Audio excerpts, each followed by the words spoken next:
listo.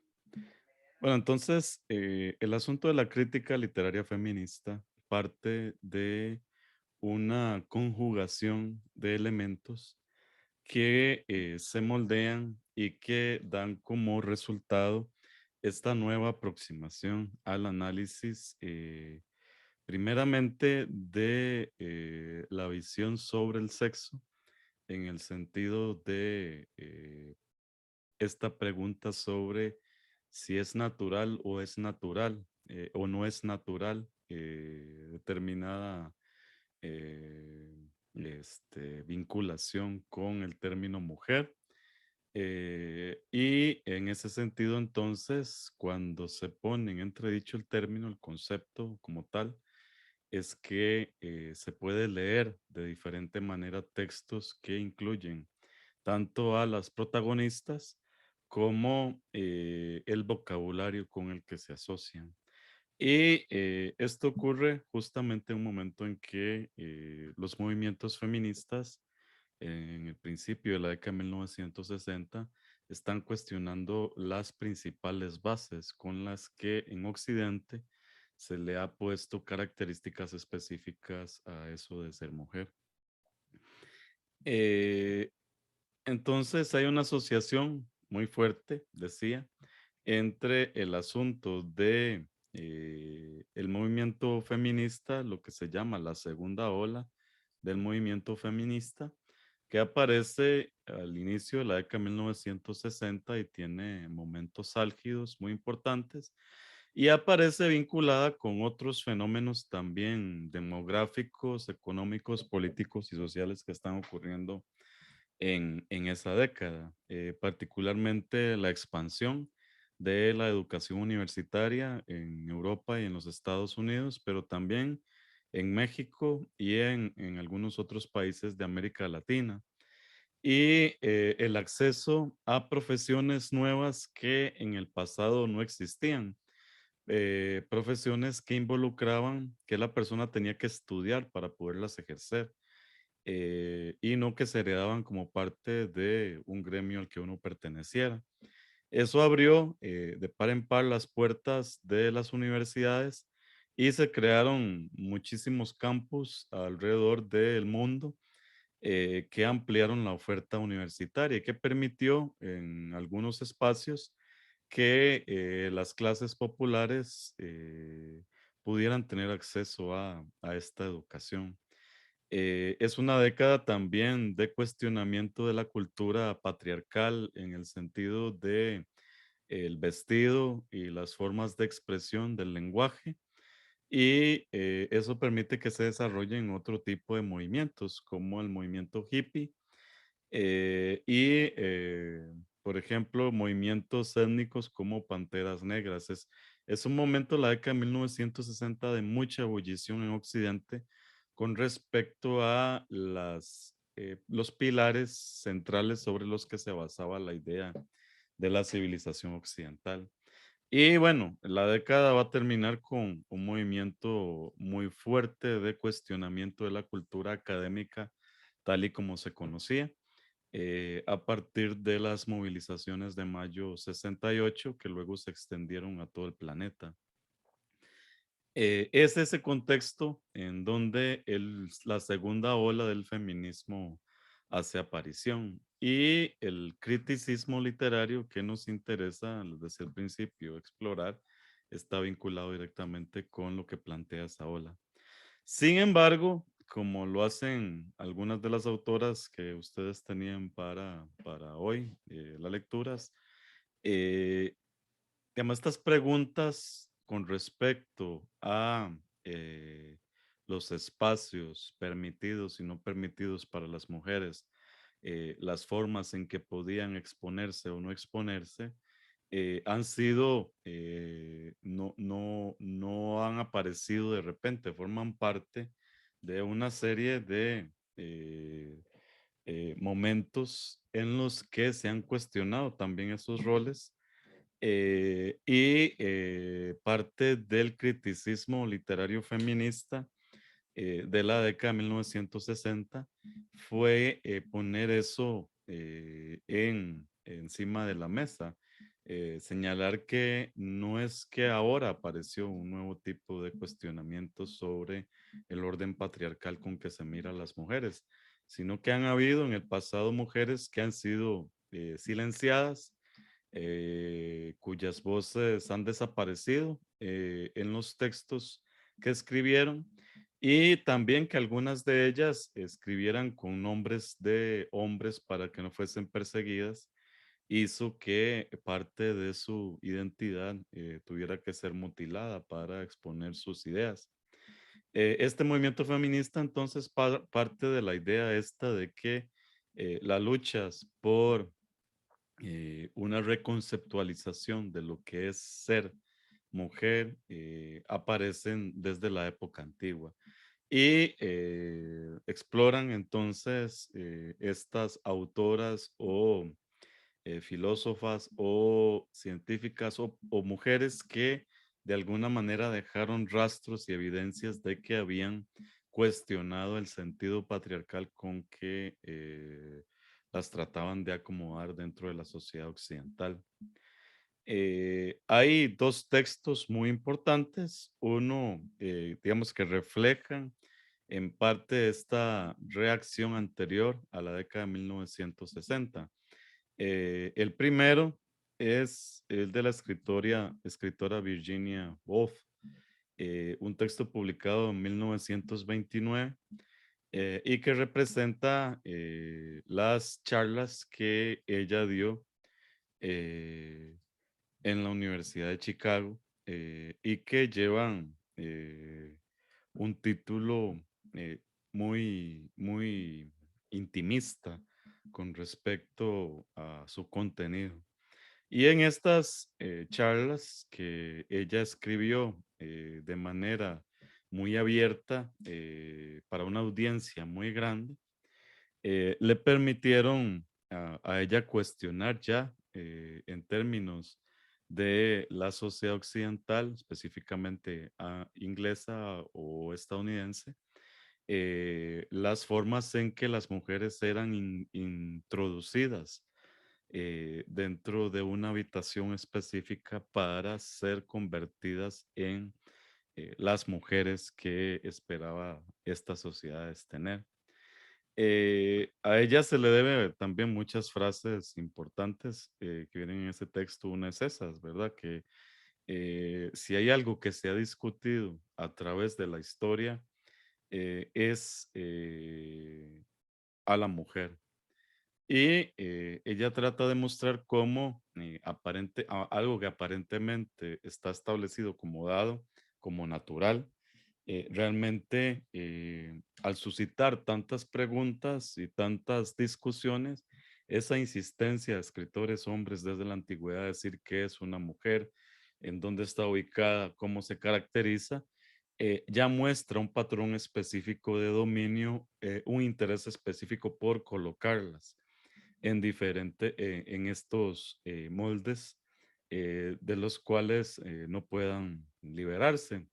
Contrario a eso, no discuten con respecto a la masculinidad o al ser hombre. El ser hombre se interpreta por esos autores desde la antigüedad como algo ya establecido, como el concepto positivo que no merece ser definido, mientras que insisten en discutir sobre lo que es ser mujer. En ese sentido, entonces, este texto de Virginia Woolf es un texto fundador en el mundo anglosajón con respecto a esta discusión moderna sobre lo que es o no es o puede ser interpretado como ser mujer.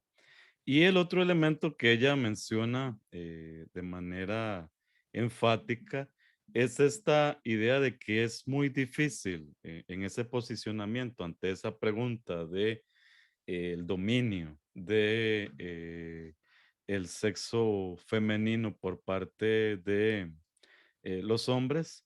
Ella dice que cuando se posiciona una mujer en términos de cuestionamiento de ese dominio, es muy difícil determinar las fronteras entre lo que se está escribiendo, entre la forma en que se imagina las políticas, en el sentido del término inglés, y el activismo que se lleva adelante. Para Virginia Woolf, no se puede ser feminista sin que todos estos elementos se junten en una sola cosa. Es decir, una feminista es activista, tanto en procesos de redacción, construcción, discusión, dentro de la academia o fuera de la academia, y es activista también al producir en términos políticos, porque su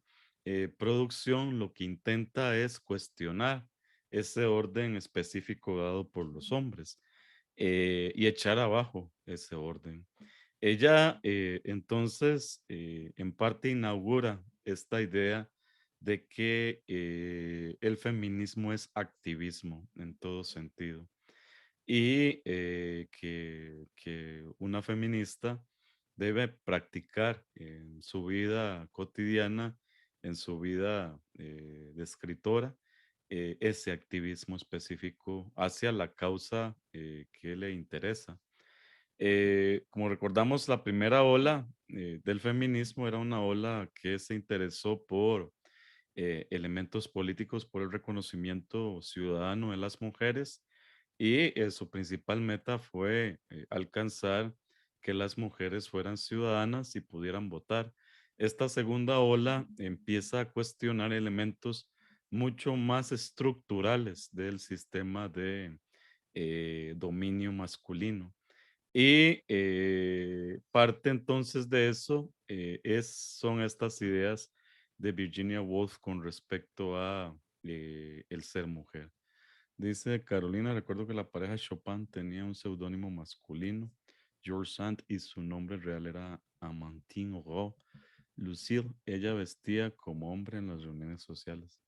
Es un buen ejemplo y hay otros ejemplos que se han rescatado de mujeres, especialmente en el mundo inglés del siglo XVIII, que tuvieron que escribir sus trabajos con nombres de hombres o tomar prestado el nombre del marido para publicar. De hecho, hay discusiones con respecto a cómo muchas de estas mujeres perdieron su producción literaria en vista de que le habían puesto el nombre de sus maridos para no ser señaladas, así como en el documental se ve, dice Beauvoir que cuando ella pasaba por los restaurantes, algo muy común en París, se codeaban y la señalaban o hablaban de ella. Estas mujeres anteriores tenían esto todavía más internalizado, el asunto de no volverse públicas, a pesar de las dudas que tenían con respecto a la asignación y los roles que le daban esa cultura patriarcal en las que vivían. Y entonces muchas de ellas tuvieron que silenciarse en términos de identidad literaria. Algo así también pasa con el mundo de las científicas. Eh, es decir, que por mucho tiempo eh, el rol que jugaban estas científicas dentro de descubrimientos muy importantes de la física, de la anatomía, de la biología, en el siglo XX incluso, fuera ocultado en beneficio de los hombres que participaban del mismo proyecto. Eh, pues el mismo caso de Marie Curie, tan estudiado y difundido, es un caso muy ejemplar al respecto, pero también más recientemente el de la esposa de Einstein que se ha descubierto con documentación histórica que ella, que era matemática, podría tener un gran porcentaje de, es decir, Einstein y su teoría de la relatividad le deben muchísimo, si no es que fue idea de ella, a sus cálculos matemáticos. Eh, Entonces, también Woolf, que es una escritora, plantea esta idea de que las mujeres a través de los siglos han pasado por filtros específicos diseñados por la cultura patriarcal, la cultura dominante, y esos filtros específicos determinan culturalmente qué era ser mujer. Por eso ella piensa que si se leen los textos tratando de identificar esos filtros, es posible entonces visualizar cómo ocurrió este dominio de los hombres sobre las mujeres y cómo en la configuración del concepto de mujer hay ya elementos específicos sobre ese dominio. Dice Josué, Mary Shelley también creo que tuvo que publicar su libro de forma anónima al comienzo. Sí, también es una de las que tiene que tomar el nombre de su marido para publicar. Y este texto, entonces, de Virginia Woolf, es muy importante como un parteaguas en el siglo XX con respecto a este asunto de cuestionar el elemento de la feminidad. Que Simone de Beauvoir, como vimos en este documental, plantea ya directamente, no trata de dar círculos sobre la idea que está expresada en ese texto de Virginia Woolf, sino que ella va directamente al asunto y da esa frase tan repetida en el documental y tan importante dentro de los estudios feministas, de que no se nace mujer, sino que es un producto, eso de ser mujer.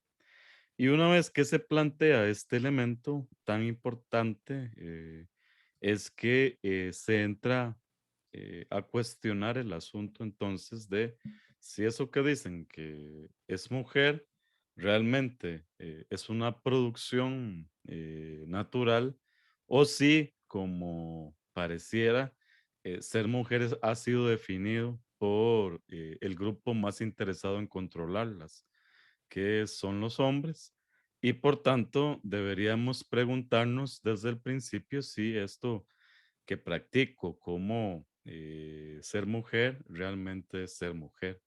Y si no es así, entonces, ¿hacia dónde apuntan las visiones específicas o hacia dónde podríamos llevar el carro de esta discusión sobre el papel de los sexos en la definición de las identidades, en este caso específico de las mujeres?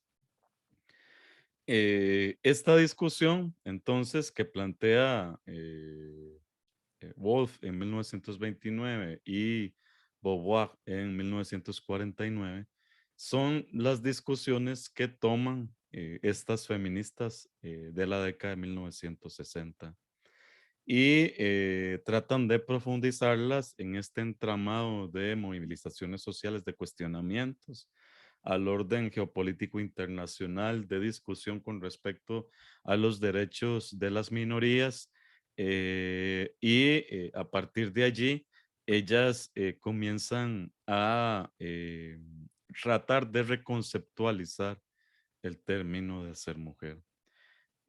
Una característica importantes es que no se trata de un movimiento homogéneo. Cuando se habla de feministas, ni ahora ni en el pasado se puede pensar que es un movimiento compacto, homogéneo, sino que hay muchísimas tradiciones y formas de enfrentamiento entre ellas mismas con respecto a la teoría y también con respecto a la acción pública y política. Ellas igual procedían de diferentes formaciones, podían ser periodistas, científicas sociales, lingüistas, artistas, comunicadoras, científicas. Y esta variedad, esta heterogeneidad, esta pluralidad es muy importante dentro del movimiento porque permite primero que las preguntas sean más complejas Y segundo, hace que los estudios precisen de que se lean entre ellas y puedan construir un lenguaje de aproximación que les permita discutir directamente entre ellas. Por eso los estudios feministas de la década de 1960 nacen como estudios interdisciplinarios que van más allá de solamente estudios históricos o estudios literarios o estudios lingüistas. Superan las barreras de las disciplinas y tratan a partir de este cuestionamiento específico del concepto de mujer, unir todas estas perspectivas para brindar respuestas a la pregunta. En términos de lo que más nos interesa en este curso, que es el acercamiento feminista a la literatura, esta aproximación plural y heterogénea, pero radical también, lleva a tres posicionamientos. El primero es que se debía realizar un agudo revisionismo de la historia y la historia literaria en vista de que el asunto del concepto de la palabra era tan importante porque a partir del concepto mismo que definía elementos específicos de lo que era ser mujer, se establecían estereotipos y se llegaba al dominio masculino. Entonces, un revisionismo de la historia, incluyendo a las mujeres, y también de lo que se consideraba como la literatura a leer, era fundamental para tratar de exponer en qué partes fueron silenciadas las mujeres y cómo eso ayudó a consolidar el poder masculino. La otra, una revisión de los estándares estéticos, porque ellas también se plantean el problema de que el dominio patriarcal es un dominio que también ha diseñado la estética, ha determinado qué es de valor y qué no es de valor estético. Y en esa definición, en ese acercamiento, han establecido parámetros que probablemente dentro de esos parámetros caben la producción masculina, pero no la femenina. Y un tercero, que es una crítica radical de la representación del género y los roles de género como parte de una mayor crítica a la autodefinición cultural. De hecho, el concepto mismo, aunque es un concepto que aparece a finales del siglo XIX, en Inglaterra, es un concepto que se redefine en la década de 1960 a partir de esa relación tan importante que se construye para diferenciar el concepto sexo del concepto género. Y dentro de esa agenda feminista, se van consolidando, construyendo una serie de estudios que hoy son clásicos, clásicos muy importantes para comprender el desarrollo de este dominio masculino. Aquí les puse dos de los clásicos más importantes con respecto a esta agenda feminista. La pregunta que ambos libros siguen es esa: ¿cómo la cultura produce y propaga estereotipos de género? Y lo otro que tienen estos libros, como era el caso de Virginia Woolf, es que están escritos para una audiencia muy amplia, de forma que se lo puede leer como la correspondencia que se mostró allí de Simone de Beauvoir, lo pueden leer obreras, lo pueden leer pescadoras, lo pueden leer amas de casa, lo pueden leer intelectuales, maestras, que el texto está escrito de una manera que no precisa de ser feminista o de haber pasado por un proceso de iniciación en la teoría feminista para poder ser comprendido. En ese sentido, estas feministas de la década de 1960 lo tenían muy claro. Luego el lenguaje feminista se volvió más técnico y en ese sentido, de alguna manera se renunció a las grandes audiencias para tener un efecto directo sobre ellas.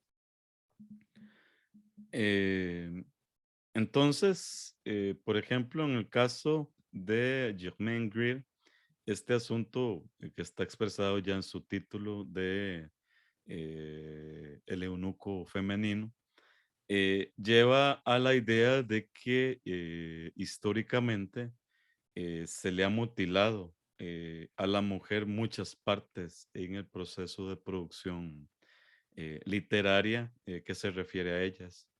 Y esas mutilaciones producidas por hombres específicos llevan a que nunca se pueda definir del todo en esos textos literarios lo que es ser mujer. La mujer en ese sentido es un ser incompleto que pareciera que alcanza a ser completa en la medida en que reproduce los roles, los estereotipos que le han creado a ella. Entonces, mujeres que se convierten en madres adquieren esa categoría de completa, entre comillas, según esta cultura patriarcal. Pero también, como en ese clásico Betty Friedan, el asunto está expuesto en términos de una variación en la visión que se tiene sobre los sexos.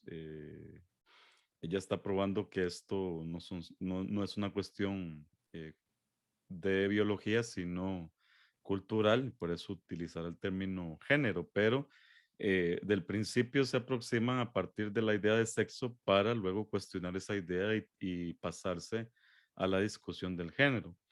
Y entonces es esto que las mujeres tienen una naturaleza, entre comillas, naturaleza mística que las lleva a estar en un plano quizás abstracto, menos definido que el de los hombres.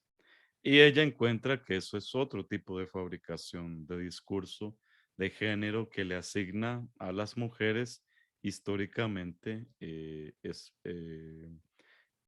etiquetas específicas que perpetúan el dominio sobre ellas. En términos de discusión sobre el asunto que mencionábamos hace un rato, sobre el asunto de la estética, este es probablemente el libro clásico más importante de estas feministas de los 60s, 70s. Este texto, Sexual Politics, de Kate Millett, porque en este texto ella trata de enfrentar a los grandes escritores de la literatura del siglo XX, tal y como fueron definidos por premios Nobel o la crítica literaria, etcétera. Y ella encuentra que estos tipos de escritores han construido un acercamiento estético específico a lo que la crítica denomina como buena literatura. Y que eso de buena literatura está vinculado con formas de escribir en las que la masculinidad está sobreexaltada. Y ella también prueba que los escritores premiados son escritores que construyen narrativas específicas en las cuales las mujeres son reducidas a objetos, mientras que los hombres practican un tipo de identidad masculina agresiva que las dominan. Esto luego también se ha pasado al análisis en el cine, en el arte, en la música, y por eso es tan importante este texto de Millett, en el sentido de que ella abre la puerta al cuestionamiento de cómo la estética tiene un patrón patriarcal que premia a los hombres ya de por sí, en el sentido en que el tipo de narrativa que han creado es el tipo de narrativa aceptado como buena literatura.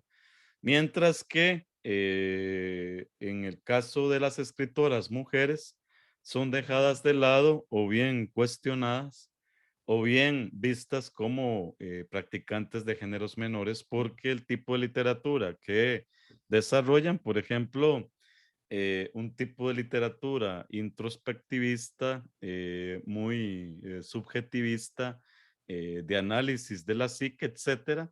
Es un tipo de literatura que no le interesa la crítica. ¿Recuerdan ustedes el caso de este, pucha, se me fue el nombre? Ahorita me acuerdo el caso.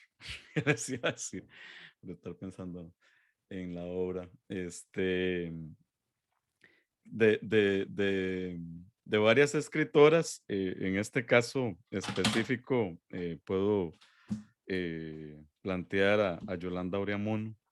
El texto ese, La ruta de su evasión, que es un texto que si lo situamos en la época en que fue escrito, en la década de 1940, es un texto que rompe con todo el tipo de narrativa, podríamos llamar socialista, centrada en el obrero y la naturaleza, centrada en la crítica a el imperialismo, etcétera. Yolanda Uremuno escribe una novela que se sale de ese tipo de estética, una novela intimista, psicológica, que va en un sentido muy diferente. Y ella escribe así y así igual la ignoran. O la ven como le pasa a Simone de Beauvoir, como se ve en el documental, a decir, bueno, ya esto es el coronamiento de lo más abyecto. Es decir, hay un campo semántico que determina qué es bueno y qué es mal, y ese campo semántico está diseñado para premiar un tipo de narrativa practicada por hombres frente a el desprecio de esas otras narrativas que no son de hombres. Y en ese sentido, este texto Sexual Politics es muy, muy importante. Eh, y bueno, en este caso, literatura. Es que mi PowerPoint está en inglés y siempre que le escribo en español hace esas cosas, se cabrea.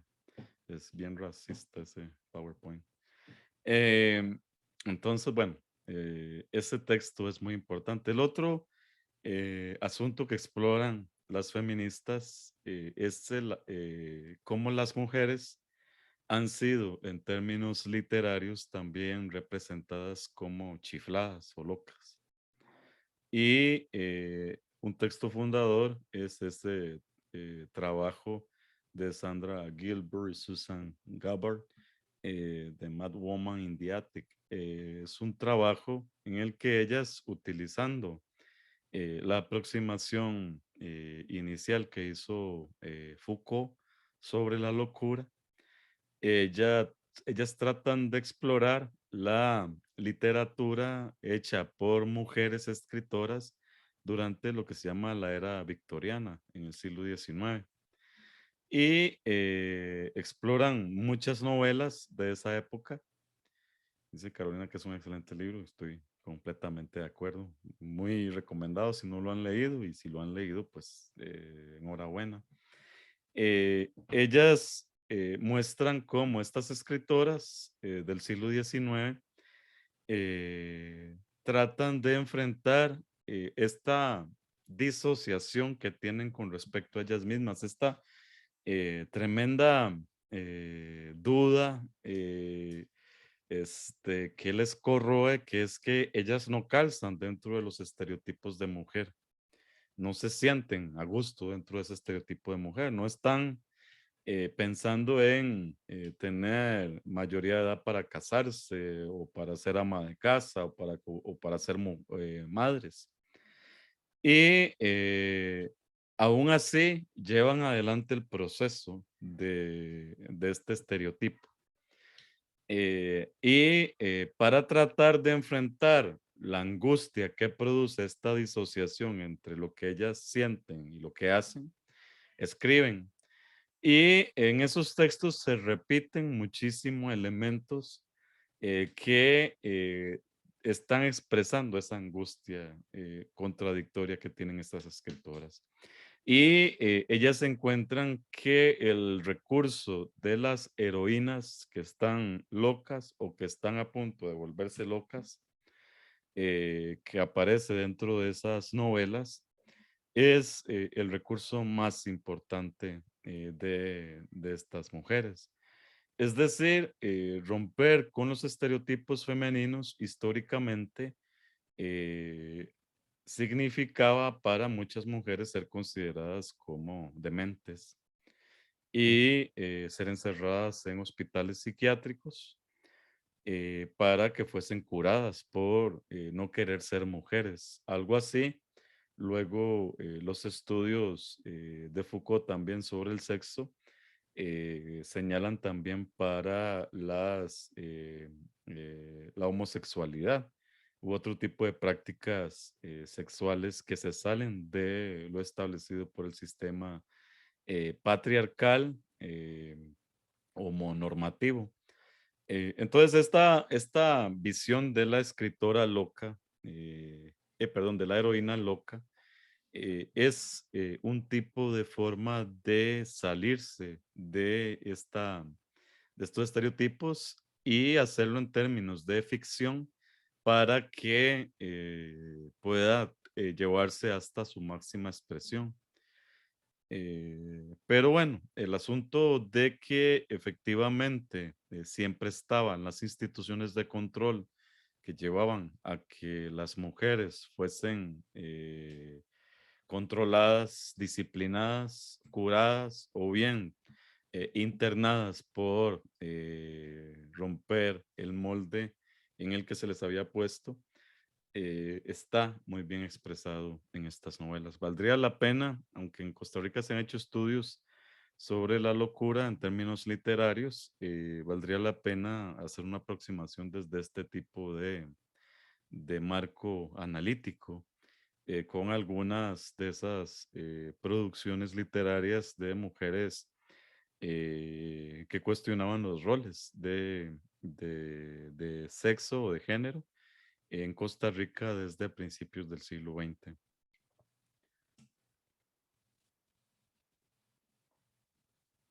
Otro tema clásico que desarrollan estas feministas es el de la literatura marcada por los intereses masculinos.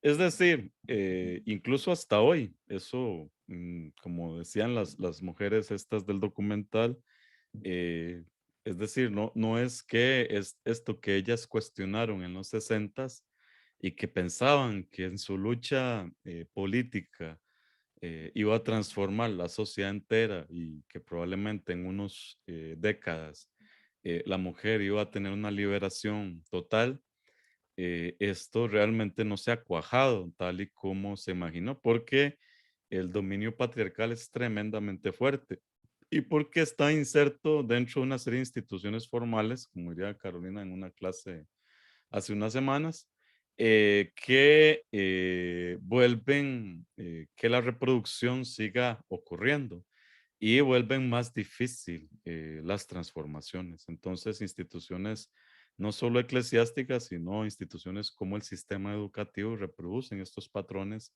de género, los normativizan y los vuelven un asunto de naturaleza.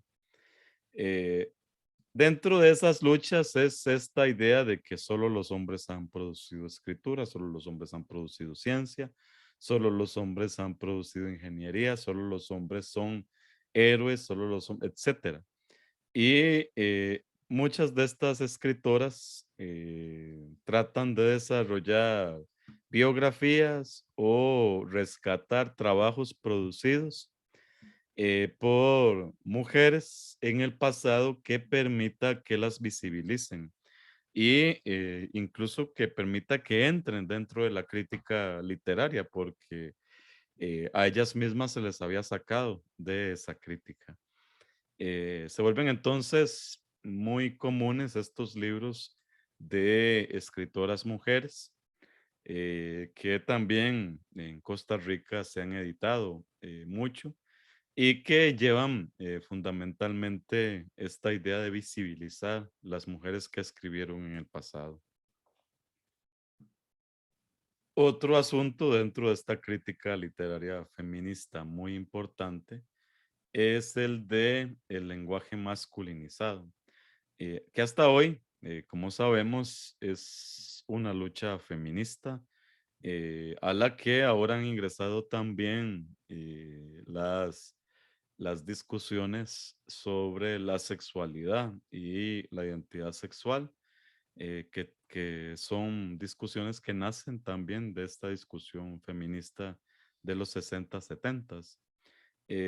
Es decir, que el lenguaje también es un producto de la cultura patriarcal y por tanto el lenguaje expresa tanto en la forma de selección de las palabras, en la connotación que se le da a esas palabras, el lenguaje expresa formas de poder. Y la forma en que el lenguaje utiliza la figura de las mujeres es una manera de dominarlas y también de reducir a la mujer a objeto o animal frente al hombre que adquiere características divinas y heroizantes en el lenguaje mismo. Entonces, bueno, las mujeres filósofas, las escritoras, lingüistas han hecho muchísimos estudios, trabajos donde se ha planteado esto. Este es un clásico en lengua inglesa que también vale la pena revisar si están interesadas en este asunto de la producción lingüística. Pero efectivamente, las feministas nos mostraron que cuando se dice que una mujer es perra, eso lleva una connotación y un recurso de estereotipos y de poder que se imponen sobre el concepto mujer y que en cambio no tienen una función igual cuando se utiliza el hombre es perro. No tienen la misma forma o la misma asociación en términos de etiquetas. Y que en lenguajes especializados como el lenguaje deportivo, la recurrencia a la palabra mujer se ha utilizado culturalmente para denigrar al otro, o bien en términos del lenguaje de guerra, decirle al otro mujer o decirle niña, etcétera, lleva asociado una serie de conceptos peyorativos que se terminan cargando sobre las mujeres. Mientras que en el uso del concepto de hombre masculino recaen todas las virtudes y formas de exaltación del ser humano. Entonces el lenguaje no es un medio neutral. Gracias a las feministas esto es hoy mucho más claro. Y ellas también denotaron cómo en Occidente, al utilizar recursos retóricos dentro de la escritura y también dentro del aula, se utiliza el concepto de hombre para referirse a toda la humanidad, incluyendo a las mujeres. Eh, y bueno, en esto ha sido toda una lucha de finales del siglo XX y en las décadas que llevamos por dejar en evidencia que reducir el lenguaje a hombre equivale a invisibilizar a todas las mujeres. En algunos lugares se ha logrado incluso modificar el lenguaje. Estoy pensando en las universidades estadounidenses, inglesas, en el que se utiliza ahora no el recurso al, al hombre, sino a la mujer, cuando se habla en términos generales sobre la humanidad. Entonces es más común utilizar esos pronombres como she o her en vez de los que se utilizaban en el pasado, que era he o him. Hoy esto también involucra, como decía, el asunto de la visión del sexo también como una producción cultural y por tanto, pues también hay algunas autoras y algunos autores que utilizan el plural para referirse a estas personas que no se identifican en términos dicotómicos como hombres o como mujeres.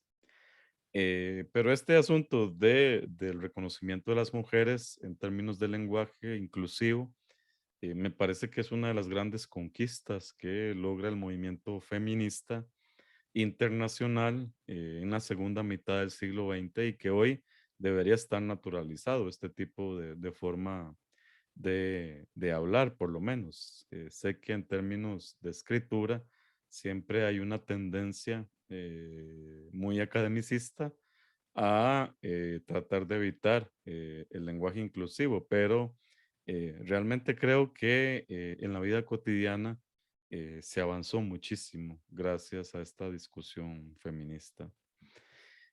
Y bueno, el feminismo, como decía al principio, es muy plural, heterogéneo, muestra la diversidad de estas mujeres que lo emprendieron y muchas feministas negras empiezan a cuestionar también la forma en que el feminismo es conceptualizado por las mujeres blancas. Y las mujeres negras dicen, bueno, cuando hablamos de privilegio, las mujeres blancas también han tenido un privilegio, es decir, son excluidas por la cultura patriarcal por no ser hombres, pero son incluidas por ser mujeres blancas, mientras que las mujeres negras no solamente experimentan la exclusión por su género, sino también que son excluidas por su etnia. Y ellas reclaman entonces una aproximación diferente a este asunto de la discusión sobre el papel de la mujer en términos históricos y en términos de representaciones. Y critican entonces lo que llaman entonces el monopolio blanco de la escritura. Y sí, entonces revisan a la misma literatura que han revisado las mujeres blancas feministas y dicen, bueno, si hay voces silenciadas de mujeres blancas, hay voces silenciadas también de forma muy fuerte solo por ser mujer y más por ser mujer negra. Y ellas comienzan a reclamar entonces este otro espacio. De hecho, los estudios afroamericanos sobre mujeres, más bien los estudios sobre mujeres producidas por las feministas afroamericanas llevaron a la producción de esa nueva rama de estudios que aparece en los setentas, que son los estudios afroamericanos. Ellas entonces al cuestionar la estructura patriarcal blanca, encuentran que la identidad femenina negra requiere de otro tipo de aproximación para poder ser entendida. Y ellas también emprenden la recuperación ya no solo de las voces de mujeres, sino de mujeres negras, de los textos de mujeres negras y de las subjetividades de mujeres negras. Hace unos 20, 25 años, una dimensión parecida ha sido tomada por el movimiento feminista indígena en América Latina. De forma que hoy tenemos también un feminismo indígena que acusa ya no solo que hay un dominio blanco patriarcal sobre la representación de la mujer, sino que además ese dominio está centrado en narrativas europeas, occidentales, sobre lo que es ser mujer, que desprecian las formas indígenas de representación y expresión de la mujer. Y ellas entonces reclaman una serie de elementos que les han permitido construir un feminismo indígena que es muy interesante. Ellas son las que plantean, por ejemplo, el problema de cómo en la imaginación de la naturaleza construida por la sociedad occidental, esa naturaleza es feminizada para ser violada y ser controlada y ser amaestrada. Y entonces ellas muestran cómo ese lenguaje permite la destrucción de la tierra y del medio ambiente. Y contraponen a eso formas femeninas de construcción de la naturaleza que sacan del indigenismo, en el que la naturaleza no es solo una mujer, sino que es una madre, pero además tiene un tipo de relación específica con sus hijas e hijos. Y llevan entonces esta discusión sobre el cambio climático, sobre las protestas en términos de movimientos ambientales, les dan una perspectiva feminista indígena. Y bueno, este es otro tipo de aproximación que ha enriquecido los elementos de discusión sobre el feminismo que aparecieron en la década del 60 y que merece la pena también abordar. De hecho, en Costa Rica los estudios sobre lingüistas sobre los indígenas son muy respetados y tienen ya muchas décadas de desarrollarse, pero es menos lo que se ha dicho con respecto a las mujeres indígenas. Otra vez es tierra virgen, para usar una figura patriarcal que se puede explorar por parte de académicas o académicos como ustedes en el futuro más reciente que se pueda. No sé si hasta ahora tienen alguna pregunta o comentario o sugerencia. Eh, Esta ola feminista de los 60s que tiene este tipo de expresiones en los 70s, principios de los 80s, que produce estos trabajos tan importantes que se convierten en clásicos y que llevan a discusiones más heterogéneas y plurales en la academia con respecto a la mujer. En términos de crítica literaria también, a pesar de lo contradictoria que puede ser, también construyen una relación con la deconstrucción de Jacques Derrida. A pesar de que, como sabemos, de hecho la otra semana creo que estudiamos a Derrida, la deconstrucción, este, Derrida la definió como no feminista. Este, Sin embargo, eso no hizo que las feministas tomaran algunos de los conceptos y métodos de análisis de la deconstrucción para aplicarlo también a la sociedad patriarcal y a los conceptos patriarcales. Dice Carolina, les recomiendo leer The Color Purple de Alice Walker para analizar una aproximación al feminismo de mujeres negras. Hay una película también muy buena sobre ese libro. Es una gran recomendación, Carolina, muchas gracias. Y bueno, se leen el libro el sábado en el desayuno y ven la película mientras almuerzan y ya tienen cartelera llena. Esto de la construcción entonces permite a las feministas repensar los términos de la diferencia sexual, política y ética, en vista de que les permite la deconstrucción acercarse al concepto en términos lingüísticos, históricos, filosóficos, les permite también aproximarse a la forma en que la mujer ha sido construida como un otro dentro del lenguaje y la cultura. y tratar de deconstruir las vías por las cuales eso ocurrió.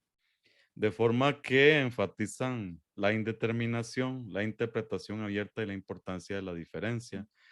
En ese sentido, la deconstrucción ofrece la posibilidad de llevar esa pregunta de Simone de Beauvoir, más bien esa afirmación de que no se nace mujer, sino que se deviene mujer, sería como la traducción más cercana.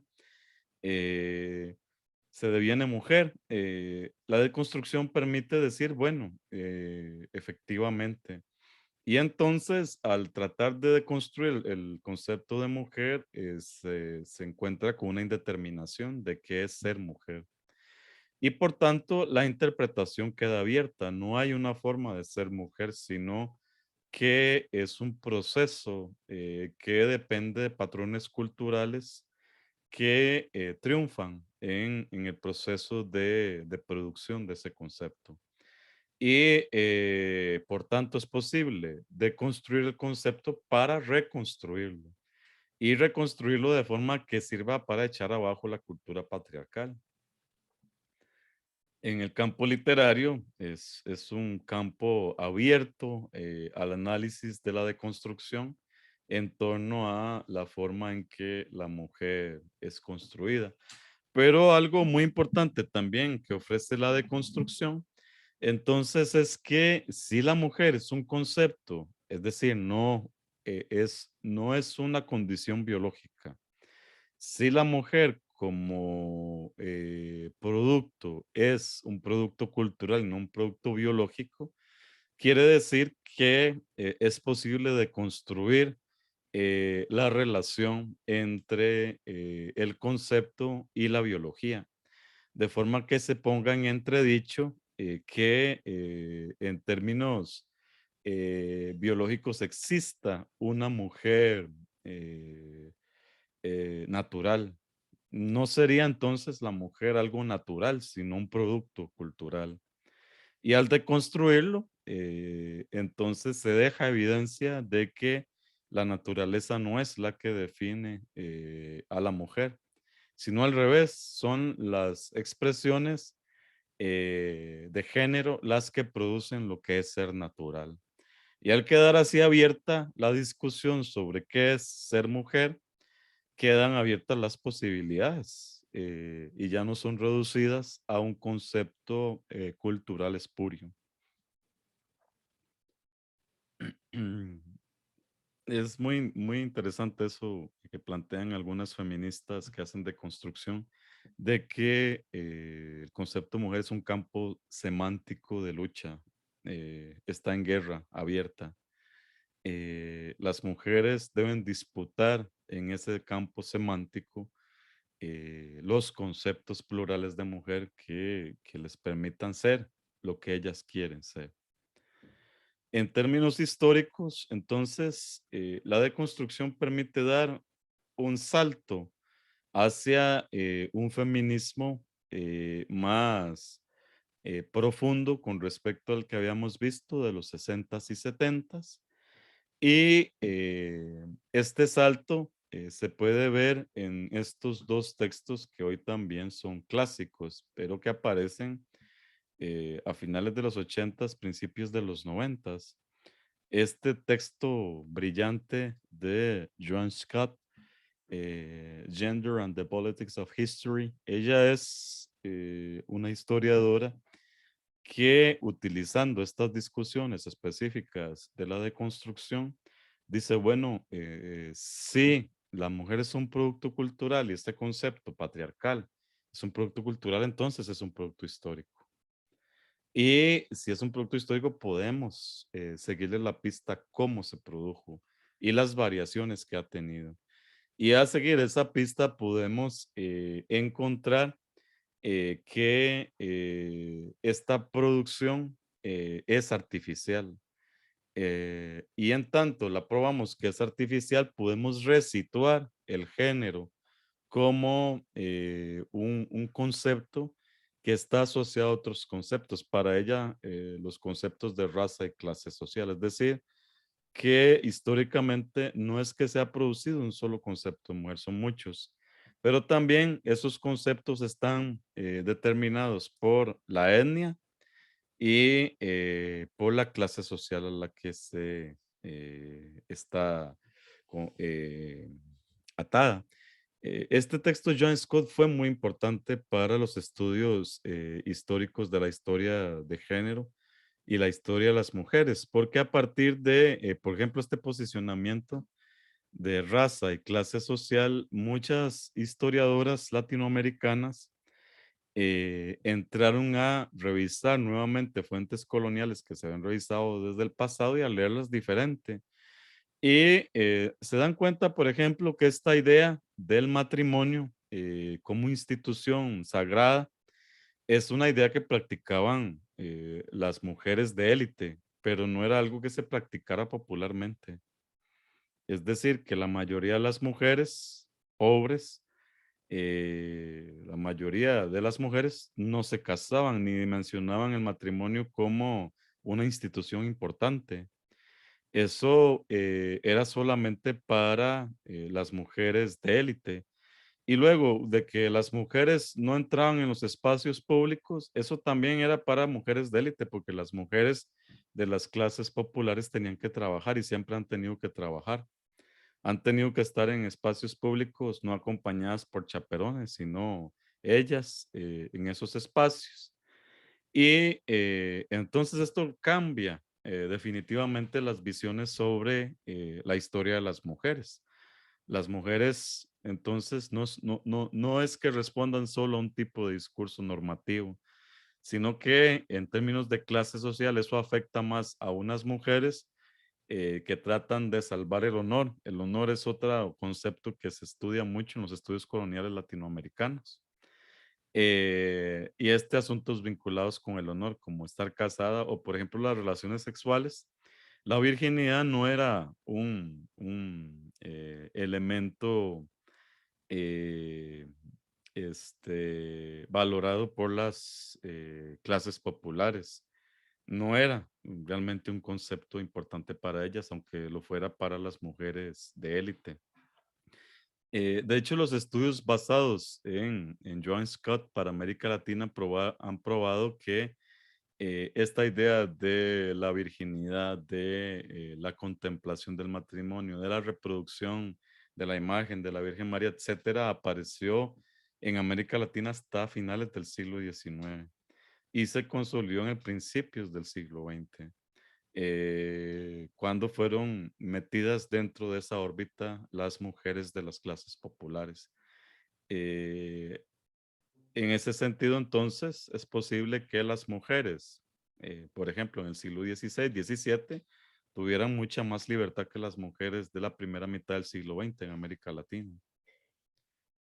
Este otro texto de Judith Butler y muchos de los trabajos que ella ha desarrollado después a partir del cuerpo de la mujer lleva esta discusión que hablamos de la deconstrucción a ese asunto de cuestionar la idea de que el sexo es un producto natural. El sexo no es un hecho natural. Se nace efectivamente con una anatomía de mujer, pero todo lo que le has asociado a ella desde la perspectiva de Judith Butler está precedido por elementos culturales. De forma que cada vez que se naturalizan elementos dentro de ese cuerpo, está siendo dominado por el género patriarcal. Esto tiene que ver, por ejemplo, con cómo el cuerpo de la mujer se viste o es tapado, cómo el cuerpo de la mujer, las mujeres cuando orinan tienen que hacerlo de una forma y no de otra, cómo tienen que enfrentarse al asunto de la menstruación, etcétera. Todo este dominio de lo que quizás de manera natural se expresa como sexo mujer, para Judith Butler es un producto de poder también. Y piensa que las nociones de género son las que producen el concepto de sexo biológico original. Las mujeres, entonces, históricamente no han sido definidas así siempre. Y hay también evidencia histórica que permite que veamos a las mujeres en otros espacios históricos, en otros espacios geográficos, no definidas por el cuerpo como sí lo ha hecho la civilización occidental, por lo menos desde la Edad Media. Otro de los textos importantes de esta transformación que produce la deconstrucción en los estudios feministas es este texto también clásico de Teresa de Lauretis, Technologies of Gender. Es un concepto que sale de Foucault también. ¿Recuerdan ese concepto en Foucault, el de tecnología del sexo? Ella utiliza el concepto de Foucault y lo aplica al género. Y señala entonces que el género es producto de tecnologías sociales. Es un aparato semiótico que constituye posiciones sociales cargadas de significados diferentes para las personas. Así que cuando una persona se representa a sí misma como hombre o mujer, implica el reconocimiento de la totalidad de los efectos de esos significados. Eh, Como ella señala, en el momento en que ustedes ven dos casillas así, femenino y masculino, ahora les voy a mandar un meme por WhatsApp de eso. No es un meme, es una realidad, la verdad. Cuando ustedes dicen aquí, marco una X, ya están asignándose dentro de una tecnología de género patrones específicos para definirse. Entonces, reconocerse en términos de sexo femenino o sexo masculino implica autoasignarse ese rol específico que esa cultura ha determinado para cada sexo.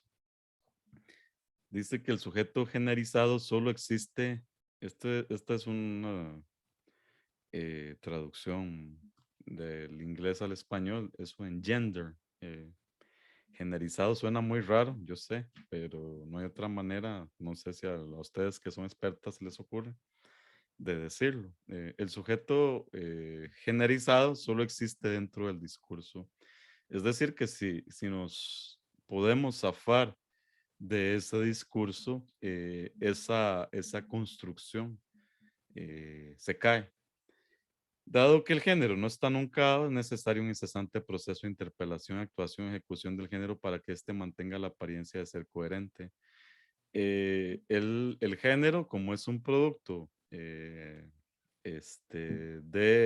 campo semántico en el que nos movemos, tiene que estar siendo actualizado a cada rato. El asunto de los baños, hombres, mujeres, el asunto de las casillas, hombres, mujeres, los censos, la identificación en los bares, etcétera, noche de mujeres, qué sé yo, ese tipo de cosas sirven para estar actualizando estas nociones. Y es lo que ella llama tecnologías de género, como socialmente ya están dispuestas y construidas. Esto nos lleva a otro cambio en el análisis feminista. No es que se superpongan unos a otros. Hoy en día todos estos elementos conviven y hay feministas que practican una u otra aproximación teórica en el análisis que desarrollen. Pero sí que van apareciendo así, como lo he señalado, esto que se llama postestructuralismo feminista viene a ser la condición más contemporánea con respecto a la discusión sobre el concepto de mujer. Y aquí estamos frente ya a una apertura sin fronteras con respecto a la interpretación que permita el concepto de mujer. Y eso es así porque en vista de que se cuestionó el concepto, se cuestionó la forma en que es definido y naturalizado, ya no hay ataduras específicas que digan que ser mujer es tal o cual cosa. Entonces, estas críticas literarias leen la literatura no tratando de descubrir, como ocurría en estas otras tradiciones, cómo se produce el concepto de mujer, sino que lo que les interesa más bien es explorar cómo en el entramado que esa obra construye hay una sustancia específica que permite descubrir cómo se produjo la naturalización del sexo mujer. Estos estudios postestructuralistas entonces interpretan las obras literarias como textos sin fronteras claras donde se produce el género. Sus significados derivan de y se articulan con los discursos disponibles en el momento histórico de su producción y con el entramado discursivo disponible en el momento de su recepción. Es decir, que ya solo que nos aparezca el concepto de mujer no sirve. Tenemos que ver cómo ese concepto produce un campo normativo también. Eso es importante, pero ya no solo eso sirve, sino que debemos pasar a ese otro momento de deconstrucción de ese campo semántico para poder disociar el concepto del sexo del de género. Y esto ya no es solo ese límite, sino que hay que avanzar más allá. Es decir, estos textos ofrecen posibles formas de feminidad y masculinidad culturalmente disponibles, legibles, imaginables y sujetas a las normas de la literaturidad y a las restricciones de los géneros literarios vigentes en el momento de producción y recepción. Entonces, en vista de que todo engender, cualquier sujeto que pasa por este proceso de ser metido dentro del género, este, es posible visualizar cómo ocurre eso dentro del producto literario. No sé si me voy a explicar, es decir, que ya no importa tanto descubrir cómo se manipula el concepto de mujer, sino la forma en que son introducidos los personajes dentro del género específico de mujer. Desde una mirada postestructural, el sexo de la autora no garantiza que su obra sea ejemplo de la escritura femenina o que necesariamente manifieste alguna diferencia con respecto a la escritura masculina. Pero el contexto histórico en el que se ubica la autora es de sumo interés porque las formas de subjetividad genérica articuladas en el texto también son producto de los discursos sociales sobre el género que circula en el momento en que se escribe. Entonces, aquí no es como ocurría con Beauvoir o con Wolf, en el sentido de que ya no vamos a buscar a las mujeres simplemente porque son mujeres que escriben y a partir de allí podemos desentrañar su identidad, sino que no nos paramos en esta idea de que porque ellas eran mujeres, eso hacía que escribieran de una manera diferente. Más bien, como en vista de que está cuestionado todo el proceso de producción del género, podríamos tapar el nombre de la autora o del autor y leer este texto sin saber si lo escribe un hombre o una mujer para tratar de desentrañar la forma en que se produce el sujeto en gender. Bueno, eso es lo que quería compartir con ustedes con respecto a este asunto de la crítica literaria feminista.